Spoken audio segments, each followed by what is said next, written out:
गृह मंत्री का कांग्रेस पर आरोप, कहा कोरोना को लेकर राजनीति कर रही कांग्रेस, जनता की परेशानियों के बीच नहीं पहुंची कांग्रेस के कोई नेता।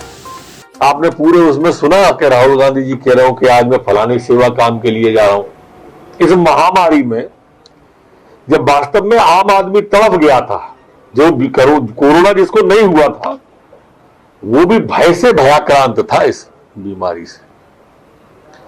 माने देश की अधिकांश आबादी कोरोना से भयभीत हो गई थी। मन तमाम आशंकाओं से आशंकित हो गया था, मन अज्ञात आशंकाओं से आशंकित था। लेकिन प्रदेश अध्यक्ष कमलनाथ से लेकर राष्ट्रीय अध्यक्ष सोनिया गांधी तक एक जगह नहीं दिखे, कहीं भी। कहीं गेहूं बांटते दिखे हो, कहीं चाय पाने आते दिखे हो, कहीं दवाई बांटते दिखे हो, दिखे ही नहीं होंगे। और इस बात को छोड़ के बाकी सब बातों का कांग्रेसी ट्वीट कर रहे हैं।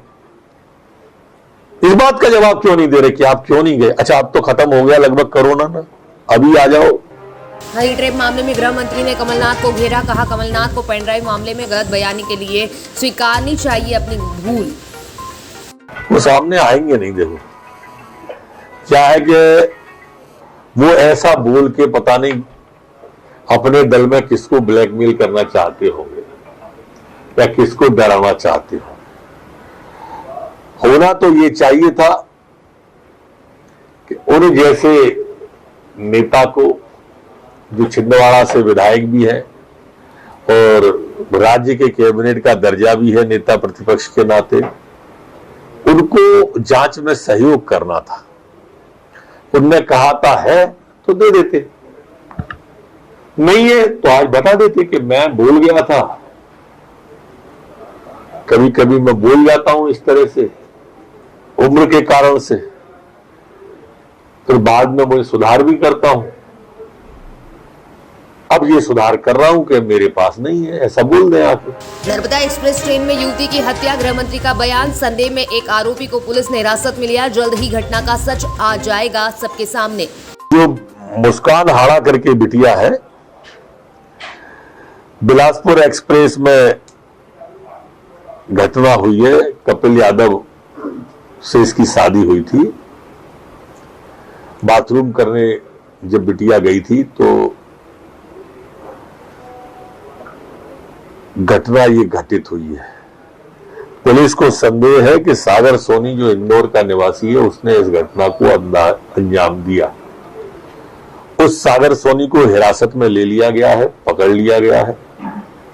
जल्दी ही अंतिम निष्कर्ष पर पुलिस आ जाएगी। अभी प्रथम दृष्टया संदेह उसी पर। बच्चों में कोरोना संक्रमण पर बोले गृह मंत्री, कहा कोरोना को लेकर अलर्ट मोड पर है सरकार, अब नहीं बढ़ने देंगे कोरोना संक्रमण। तरह से सीबीएसई की, आईसीएसई की और 12वीं की परीक्षाएं स्थगित की हैं। ये चिंता को जाहिर करती है कि बच्चे हमारी प्राथमिकता पे हैं। दूसरा, सरकार पूरी तरह से अलर्ट मोड पे है। इसकी तीव्रता का पिछली बार अनुमान नहीं था, इसलिए एडवांस तैयारी, और मैंने जैसा अभी कहा मैं उसको पुनः दोहराता हूं, वेव कोई आए या ना आए, हमने कल 80,000 टेस्ट किए और ये टेस्ट लगातार जारी रहेंगे। जैसे ही कोई आएगा ध्यान में, तत्काल उसे अस्पताल भेजेंगे या आइसोलेशन में भेजेंगे। वैक्सीन को लेकर देश में भ्रम फैला रही कांग्रेस, अब चाइना के सहयोग से पाकिस्तान में बन रही वैक्सीन पाक वेक ही लगवा ले विरोधी।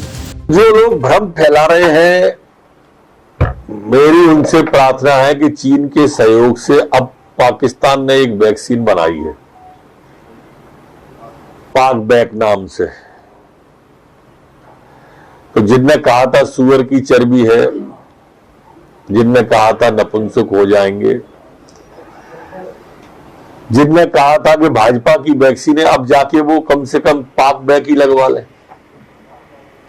कम से कम देश के अंदर कोरोना स्प्रेडर तो नहीं बनेंगे वो। तो मेरी प्रार्थना उन सब लोगों से है जो हमारी वैक्सीन का विरोध कर रहे थे, वो पाक बैग लगवाएं, पर लगवाएं जरूर। प्रदेश में अब नियंत्रण में कोरोना की स्थिति, संक्रमण दर अब 1.24% और रिकवरी रेट 96.8%। कोरोना के लेकर लगातार अच्छी खबरें आ रही हैं। आज कोरोना ने 4 डिजिट छोड़ दिया, आज 3 डिजिट पे आ गया कोरोना। कुल 991 991 पूरे के पूरे मध्य प्रदेश में मामले निकले। जो ठीक हुए हैं, स्वस्थ होके अपने घर गए हैं, वो 4018 लोग हैं। मतलब आज भी 54 लोग स्वस्थ होकर अपने अपने घर गए हैं। संक्रमण की दर अब कुल 1.24 मध्य प्रदेश की रह गई है। वहीं अगर हम दूसरी तरफ देखें तो रिकवरी रेट हमारी अब 96.8 हो गई है। मतलब हम 97 के नजदीक पहुंच गए।